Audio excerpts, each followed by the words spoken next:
junto na mesa com Tereza Pinheiro, com Jurandir Freire. Infelizmente o Joel não chegou a tempo, mas enfim, são figuras da psicanálise que eu tenho, assim, aprendi muito lendo tudo que eles produziram e me ajudaram muito também na reflexão desse livro, que a ideia foi produzir um livro a partir do que aconteceu no consultório durante o final da pandemia e agora no pós-pandemia, do impacto que comecei a observar, o impacto que a produção de fake news gerada pela extrema-direita no Brasil e em vários outros países começou a ter no quadro de produção de angústia dos pacientes. Então essa coisa do discurso, da reinvenção da verdade, manipulação da verdade, ou da negação da verdade para criar uma pós-verdade, como alguns autores vêm chamando, isso trouxe, quer dizer, tem a intenção de criar uma nova narrativa, criar um discurso de poder, de ocupação de poder por parte da extrema-direita, um discurso que a gente vai encontrar já lá atrás, em Freud, quando ele vai falar da crítica dele, quando ele fala da crítica dele ao crescimento do fascismo durante na Alemanha pré-Segunda Guerra Mundial, que guarda características semelhantes com o que a gente viu acontecendo aqui no Brasil, nos Estados Unidos, na Europa, como na Hungria, com Viktor Orbán e vários outros países que vêm elegendo a extrema-direita de uma forma crescente, e também disso daí como eles se apropriam também em parte do discurso da vertente evangélica, né? De você aproveitar o discurso da criação do mito, do herói, o discurso da reinvenção da verdade, porque segundo desculpe, a gripe, eu estou com a garganta muito ruim mesmo, então você tem assim um discurso que aproveita essa vertente para criar um novo mito, para criar o discurso do mito, o discurso do herói. Afinal de contas, o Bolsonaro chegou ao poder, uma das características foi a criação do discurso dele como o mito, né? Depois da facada questionável até hoje, que a gente não sabe se aconteceu ou não, mas que ele se consolida num discurso de herói que passa naquele momento para a massa que estava seguindo esse discurso, essa movimentação da extrema-direita como um mito. Então, a ideia é tentar refletir algo que vem impactando desde a pandemia e que tornou a pandemia muito mais fatal do que deveria ser no final. Quer dizer, o vírus já era uma coisa muito séria e as fake news se tornaram outro vírus, como a OMS definiu como infodemia, né? A OMS vai definir isso como uma nova forma de vírus que acaba produzindo muito mais mortes do que deveria. Então a ideia é tentar fazer uma reflexão a partir disso, porque não se esgotou nesse momento e vai continuar pelos próximos anos, inclusive agora com a questão da inteligência artificial, que aprofunda mais ainda essa discussão e agrava mais ainda esse cenário. Então, a ideia é mais ou menos essa, assim, senão vou ter que acabar me estendendo, não vai dar muito certo aqui, prefiro, se vocês puderem ter a oportunidade de ler o livro, vai ser bem mais tranquilo, bem mais esclarecedor. Obrigado a todos.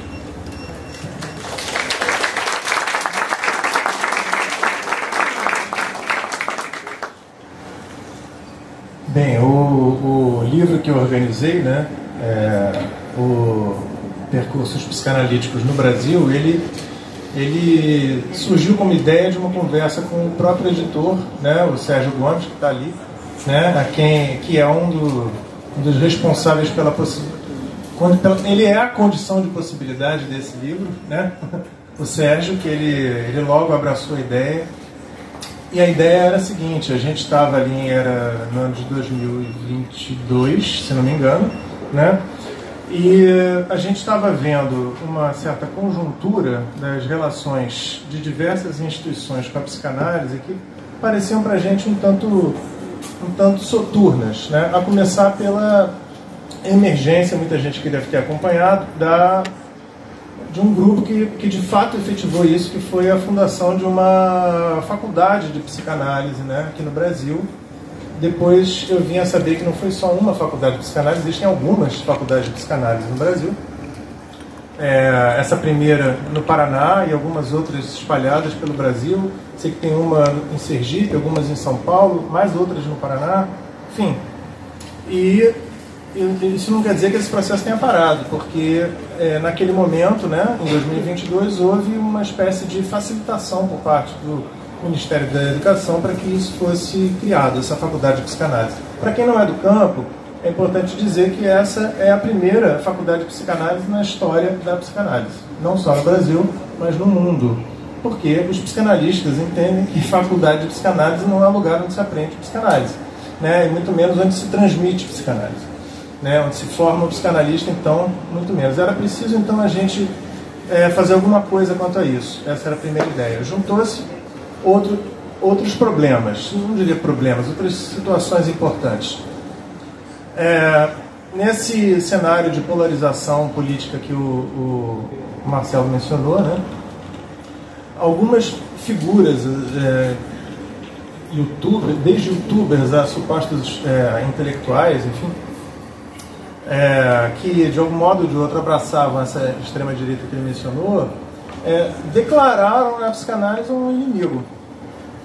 A psicanálise estava supostamente quietinha lá no seu canto, mas ela foi declarada como uma espécie de inimigo político aqui no Brasil, onde nomes foram mencionados como certos inimigos políticos, né? Posso mencionar dois que isso aconteceu claramente. Por exemplo, o Christian Dunker, né? A gente viu quanto ele foi atacado, o outro, o Luciano Elia também, né? A gente viu isso acontecendo. De modo que era preciso a gente entender que é isso que está acontecendo e, de algum modo, sustentar o nosso campo psicanalítico como um campo ao mesmo tempo crítico e que pode guardar uma certa independência em relação a essas forças. Então, de que modo a gente poderia fazer isso, a gente pensou? Por que não chamar psicanalistas que têm uma trajetória admirável para quase todos nós, né? Para mim, certamente, né? Por isso os procurei. Né? Para mim, são três mestres. Eu estou falando da Teresa Pinedo, do Jurandir Freire Costa e do Joel Birno.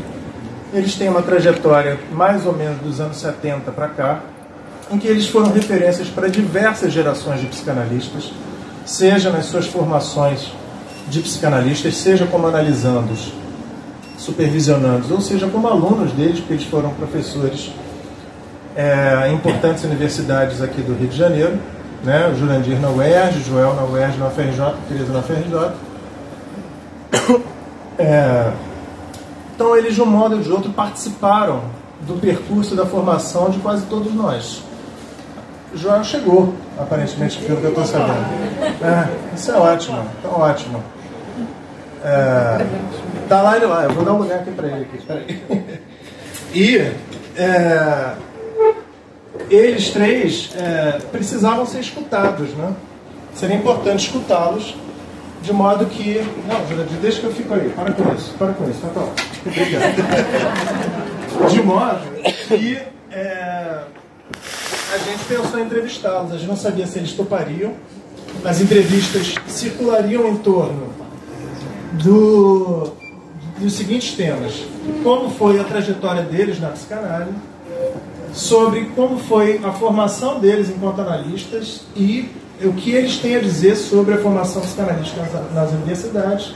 Mas a verdade é que ainda apareceu um outro tema importante para a gente conversar, e isso aparece nas entrevistas com os três, que dessa vez é um outro tipo de crítica à psicanálise, partindo mais de um campo progressista, muito mais do que de um campo da extrema-direita que eu mencionei, que é a ideia de que a psicanálise ela é uma espécie de produto de dominação cultural colonial por parte das metrópoles europeias, né? Então, que a psicanálise, em última instância, seria uma prática de dominação e alienação, que também se efetivaria aqui no Brasil. Então era preciso escutar eles se existe uma psicanálise ou uma psicanálise brasileira particular, se haveria uma diferença entre essa psicanálise e a psicanálise das ditas metrópoles, né?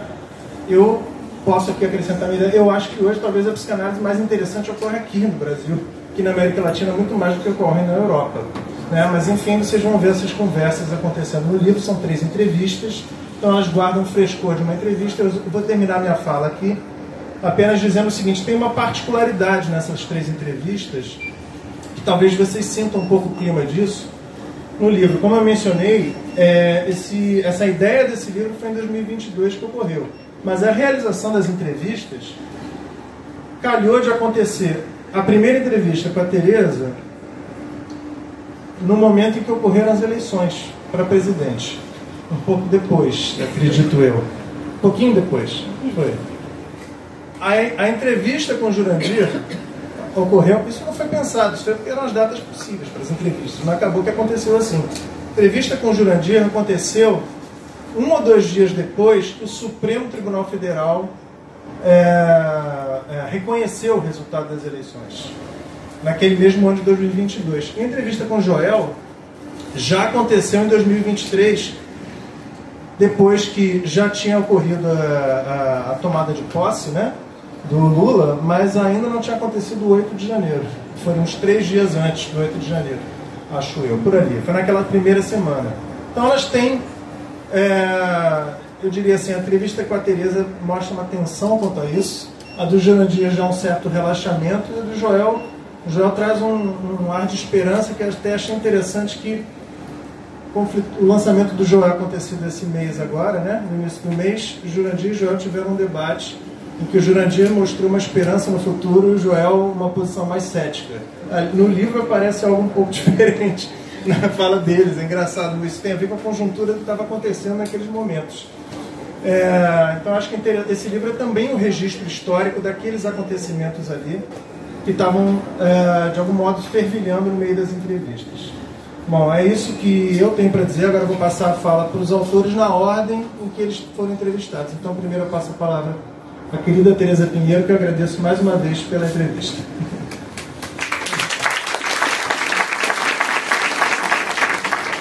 Eu não tenho a menor ideia do que falar.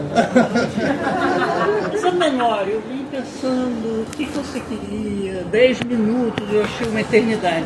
Não precisa usar os 10. Está desligado. Mas aqui vai estar Não, mais tá perto. ligado. Oi. Melhorou? A entrevista foi curiosa porque tinha uma questão que o Pedro colocava, que era o que é ser psicanalista. E eu achei pertinente porque... Primeiro eu achei engraçado porque eu achei que era um livro dos 3 velhinhos. Mas eu sou mais moça do que eles. Anos 70 eu estava fazendo graduação. Então, que isso, entendeu? Mas você conta a história desde lá. Conta a história dele, mas era uma garota, uma criança. E eu achei interessante porque definir o que é ser um psicanalista, isso foi sempre definido de uma maneira formal, né? O sujeito tem que fazer a sua própria análise, ele tem que conhecer a teoria e ele tem que fazer a supervisão. Esse seria o tripé. E todo mundo se acostumou um pouco com isso. Como se isso fosse alguma coisa dada.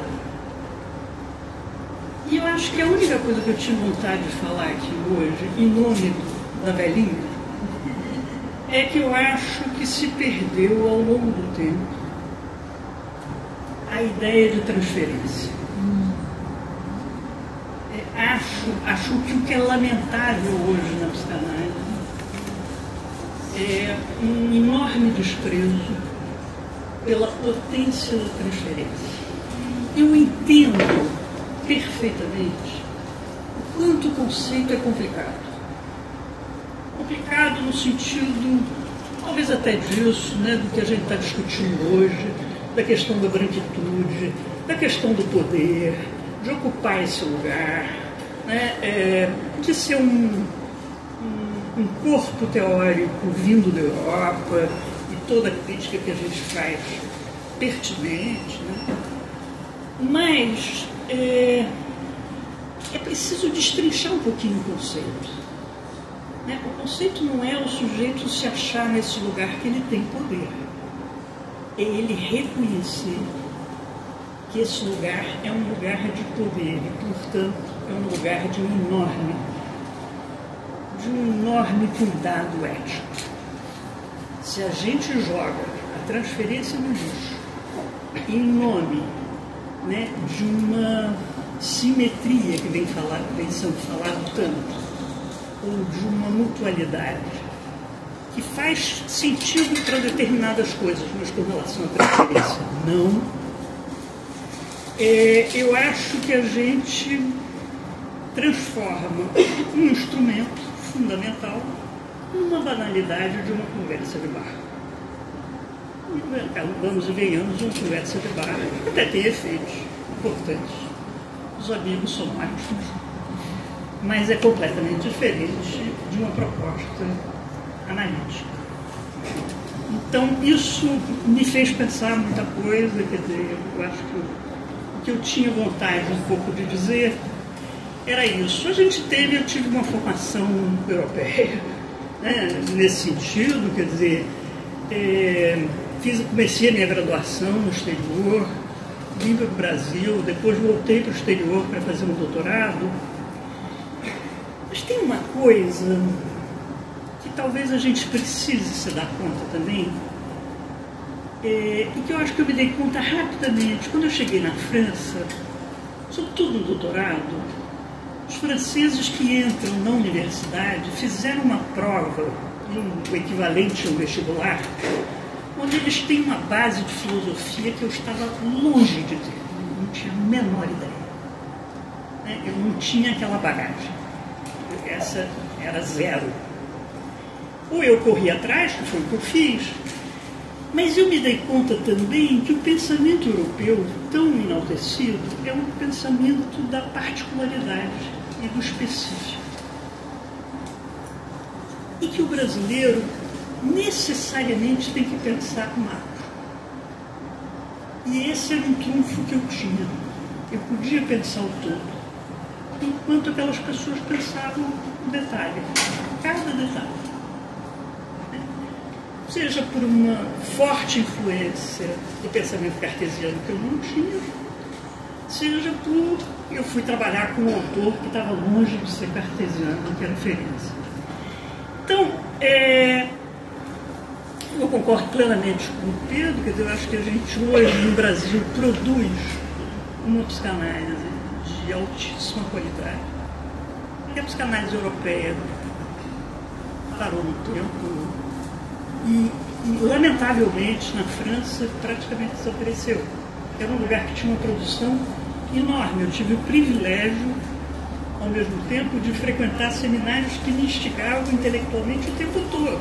Eu assisti os seminários da Pierrat, eu assisti os seminários do Fédidrat, eu assisti Foucault falando no Collège de France. Enfim, você era bombardeado o tempo todo e instigado intelectualmente.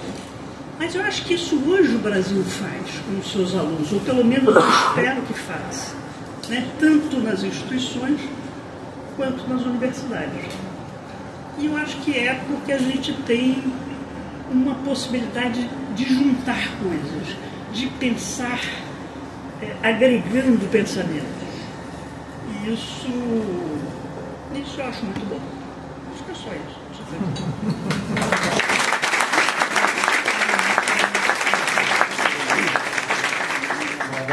Caramba. Bom, vamos agora escutar um pouco o Jurandir, que fala um pouco da experiência dele nesse livro, né, nessa entrevista. Enfim, se quiser também, Jurandir, a gente está aqui para te escutar. Não, está ouvindo? As questões que me foram postas, né, eu preferi mais ou menos descrever como eu penso que foi o meu percurso na psicanálise, que foi o meu percurso no Rio de Janeiro. E tentar entender como é que as grandes linhas da psicanálise elas foram desenvolvendo e foram desembocando na psicanálise atual, né? Eu vim para o Rio de Janeiro por causa da Carmen da Poena, que era amiga do Joel. E foi através do Joel que eu comecei a trabalhar em psiquiatria e fazer o resto da formação psicanalítica, né? Quando eu cheguei aqui, a minha impressão era de que a psicanálise era extremamente pobre, tinha uns 2 ou 3 núcleos de produção, alguns no Rio Grande do Sul, alguns poucos em São Paulo, e aqui um pouco menos. E que havia uma enorme confusão. Analistas, eles acreditavam que ser analista era ser inglês, quer dizer, era vestir paletó de tweed, chamar as pessoas pelo senhor, embora essas pessoas pudessem ter 17 anos do outro, né? E havia uma espécie de semblante do cenário analítico da Europa como sendo qualquer coisa que era do cerne da psicanálise. Era um ambiente, em suma, que eu acreditava que, do ponto de vista do que Teresa falou da estimulação cultural, era extremamente pobre. Agora, tão logo eu cheguei, tão de imediato eu cheguei, eu comecei já a perceber qualquer coisa notável. Não foi muito tempo.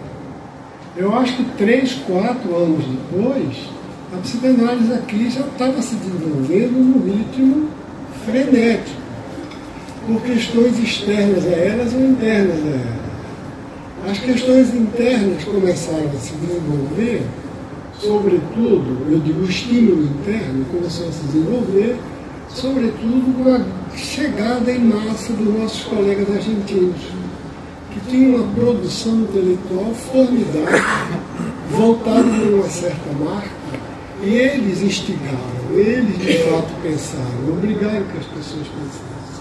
De um lado isso, por outro lado, a chegada dos primeiros colegas que estavam vindo da França, de formação lacaniana, que também era uma psicanálise que vinha renovar absolutamente, né, aquele estoque de ideias que parecia parado no tempo. Eu acho que isso são os fatores internos ao próprio paradigma analítico que fizeram com que a psicanálise fosse interessante para mim. 2 ou 3 anos depois de chegado aqui, já havia um engajamento meu com muitas pessoas, já era uma coisa muito boa. Isso, em seguida, foi acrescentado com a formação de núcleos dentro das universidades, um dos quais foi a Tereza, o Joel, o Luiz Alfredo, que começaram a formar, e assim foi na PUC, e assim foi em outros lugares, em que as pessoas começaram também a estudar psicanálise. Finalmente, houve um fator externo, que foi a reforma psiquiátrica. Com a reforma psiquiátrica, o que acontece é que a quantidade de analistas enorme no Brasil inteiro, ao contrário do que se passou na Europa, aderiram a isso. Eles entraram nos hospitais. Eles começaram a ver realidades psicológicas, realidades de convívio, completamente diferente. Aquilo que era a exceção absoluta, por exemplo, na França, não é?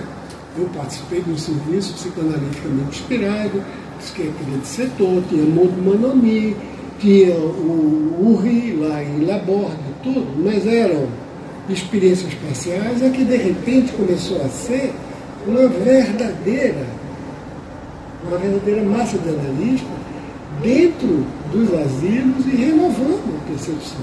E obrigando a psicanálise a dar resposta a pedidos, a demandas feitas em linguagens, em situações extramundo, que fazia com que isso fosse enriquecendo, mas enriquecendo sobretudo o entusiasmo. Enriquecendo o entusiasmo que de repente começou a se transformar em produção. Se transformar em produção que iria ficando cada vez melhor, eu acredito, com Teresa também, cada vez uma qualidade efetivamente digna, né, de ser lida, de ser pensada, né, de ser consultada. Tal é a quantidade de trabalhos em todos os assuntos que você pode ver, e trabalho feito com o maior rigor, com a maior qualidade. E quando isso estava mais ou menos se estabelecendo, a gente teve dois brutos impactos. Né? Um impacto positivo, foi o impacto das primeiras ideias e das críticas à decolonização, que é alguma coisa que está sendo incorporada pela psicanálise, e, a meu ver, o Brasil é um campo fértil para isso, né? Pelo simples fato do famoso teste do pescoço, como diz o pessoal, né? da psiquiatria decolonial preta, né? O teste do pescoço não é nada, olha para o lado e vê quantos pretos tem. Quer dizer, isso ainda é qualquer coisa num país de dominância desse tipo que precisa ser pensado. A psicanálise, quando entrou nos asilos, ela pensou muito desigualdade de classes, pensou muito diferenças econômicas, pensou muito o que é que significava ser psicótico e pobre. Agora é psicótico, pobre e preto. Isso é o fator positivo. Isso eu acho que é o que leva a gente, digamos, para a criatividade. Eu espero que dos três sou mais velho, que a geração mais jovem efetivamente venha realizar um sonho do qual eu gostaria de participar. Mas participei de outro. Já tive grandes alegrias com esse entusiasmo que a gente diz. A minha cota, a vida me deu razoavelmente bem, não posso me queixar, não é a história do meu copo meio vazio, meu copo foi meio cheio. E continua sendo, até, evidentemente, eu ir lá para o Caju e conto com a presença. Finalmente, esse é o grande fator estimulante positivo. E o fator negativo é o retorno do sujeito em situação de massa. É o 1921 batendo na porta de uma maneira escandalosa. E pessoas da minha geração um pouco antes jamais haviam visto esses fenômenos que a gente só conseguia ver descrito naquela literatura de lá da escola de Frankfurt, que é uma visão parcial, e pelo sempre atual estudo de Freud sobre psicologia das relacionais do outro. Que é uma coisa que a gente está vendo. E é alguma coisa que a gente não pode deixar que intimide. Hannah Arendt, muita gente aqui me conhece, sabe que não tem altar para ela, mas é livro de cabeceira, né? Ela diz que a matriz de qualquer situação ou degeneração de sociedade e fascista é o isolamento das pessoas. Isolamento esse que faz com que elas se sintam impotentes, descrentes. Pois bem, eu acho que a gente tem duas tarefas hoje, a meu ver, foi o que eu disse aí, né? Eu disse ao Sérgio e ao Pedro, é que eu acho que de um lado é um estímulo extremamente positivo, rico, criativo, onde a gente deve se engajar, que é toda essa ideia da psicanálise decolonial, sem complexos, está entendendo? Com tudo aquilo que a gente tem de bom, e o outro é fator resistência. Fator resistência. Para mim, a imagem icônica é uma que eu jamais vou esquecer, aqui muita gente jovem também não, mas que é mais ou menos da minha idade, mora 9 anos mais jovem, lembra perfeitamente, eu sei, que é o filme do Truffaut, Fahrenheit 451. Lembram daquela cena? Livraria proibida, livro proibido, cada indivíduo era um livro. Então, Crime e Castigo cumprimentava Madame Bovary, que cumprimentava As Grandes Esperanças, e aqui, mesmo que a gente chegue naquilo que não vai chegar, mas vai ser isso. Bom dia, Dom Casmurro, bom dia, Tortarado, bom dia, o sol na cabeça, bom dia, fiel filho, e assim por diante. Isso a gente não pode perder. Isolamento é veneno para a psicanálise, como é veneno para a cultura. Foi isso mais ou menos que eu tentei dizer lá no livro.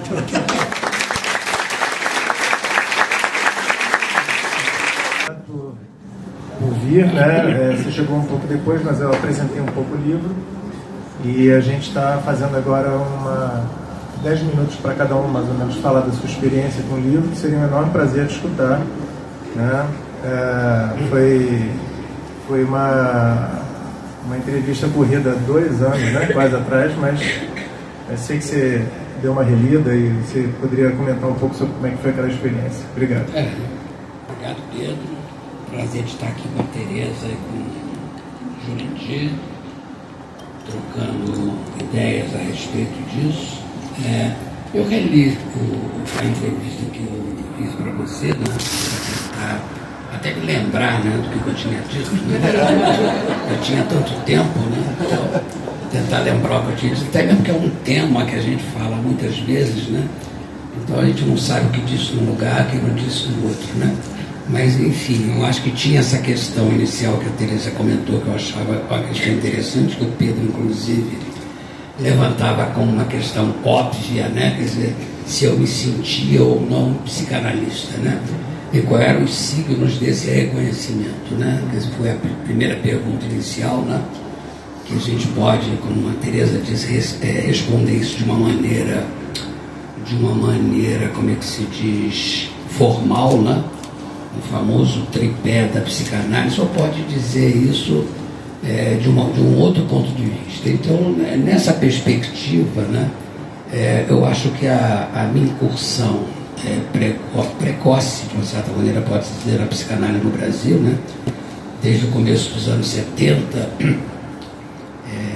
atravessa um pouco esse cenário que o Jurandir tentou esquematicamente condensar, né, quer dizer, onde a gente tinha um ambiente psiquiátrico muito conservador, né, de uma certa maneira, né, uma psiquiatria fenomenológica, farmacológica muito conservadora, né, e núcleos, né, espalhados, né, de psicanálise, né, que aparecia de uma certa maneira, por um lado, como uma coisa muito contrastante com o mundo psiquiátrico, né?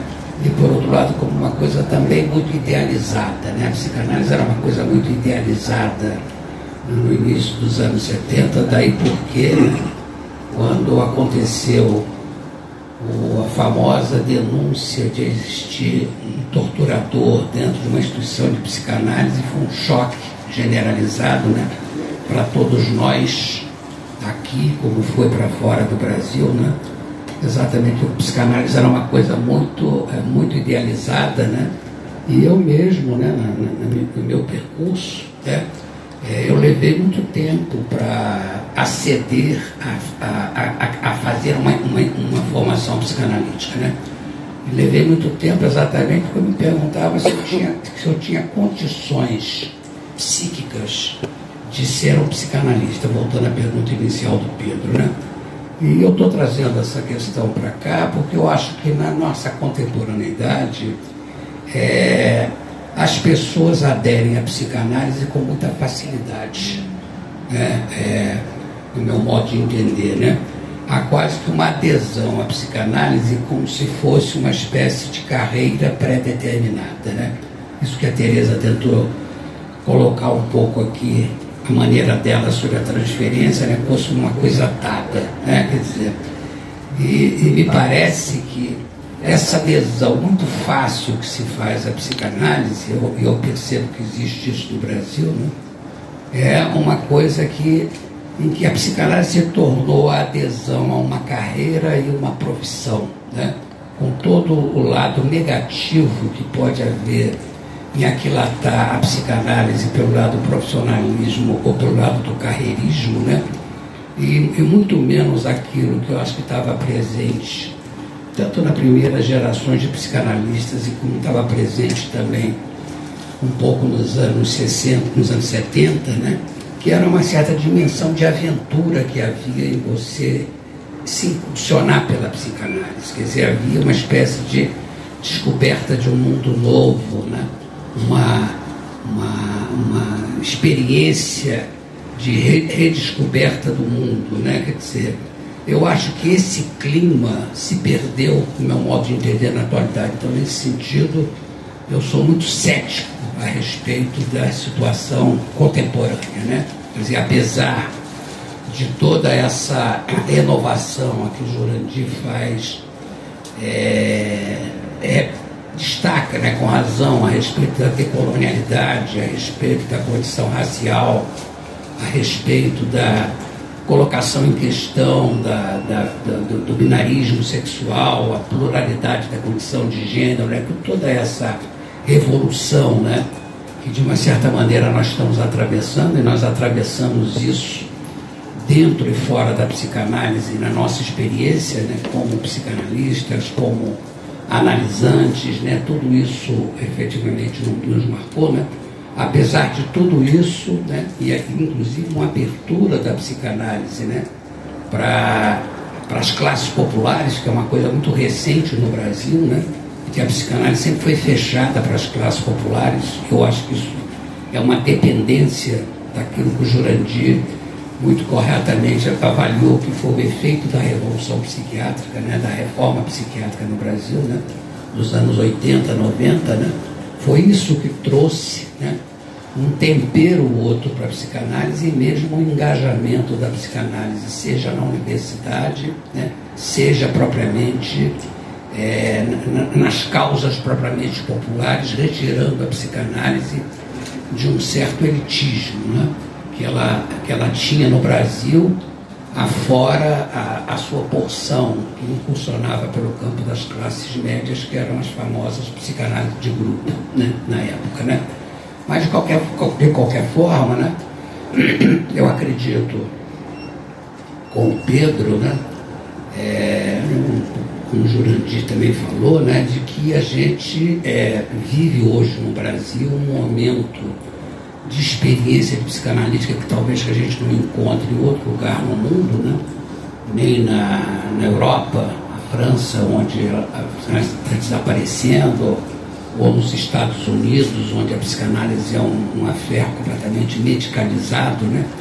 Exatamente porque no Brasil, né, ou na América Latina, nós ainda vivemos um espaço para o sonho, né? Quer dizer, para uma certa utopia, né? Quer dizer, uma abertura em relação a um certo campo de desejo, né? Quer dizer, então eu acredito que se a psicanálise hoje acontece sobretudo na América Latina e em particular também no Brasil, porque fazemos parte da América Latina, né, é porque eu acho que ainda a América Latina ou o Novo Mundo é o horizonte possível de nós podermos trazermos uma possibilidade a partir do Sul de renovarmos as nossas utopias modernistas propriamente dita, né, impulsionarmos numa perspectiva de articular cada vez mais a psicanálise com o campo propriamente político, né. Eu acho que nesse sentido,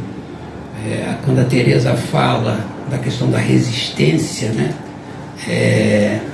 eu acho que é um ponto muito importante sobre a transferência, exatamente porque nunca se chamou atenção o suficiente, né, que a palavra resistência é uma palavra oriunda do vocabulário político e não do vocabulário eletromagnético, como se pensava, né? Então, nesse sentido, né, eu acho que é entre a resistência do analista se arvorar ou se cristalizar num lugar de poder, né, e fazer obstáculo à análise, ou o analista poder se descolar dessa posição de poder e colocar em questão a sua própria análise, a sua própria analisabilidade, e renovar a sua análise em cada uma das aventuras que ele fizer com os analisantes dele, né?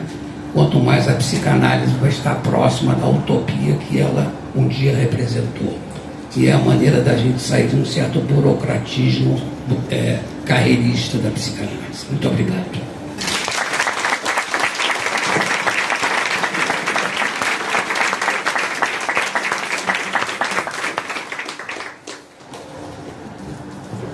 Bom, obrigado aos três da mesa, também ao Marcelo, né, que também está lançando seu livro. Eu estou procurando aqui onde está o nosso editor, o Sérgio. Ah, tá ali. Sérgio, você quer uma palavra? Quer falar alguma coisa? Você que organizou isso tudo, você não quer falar alguma coisa? Então tá bom. Bom, agora a gente vai passar para a sessão de autógrafos, tá bom? Eu tô vendo que tem uma fila enorme aí. Então tá bom, é isso. Muito obrigado a todos, especialmente a vocês, os entrevistados, mais uma vez.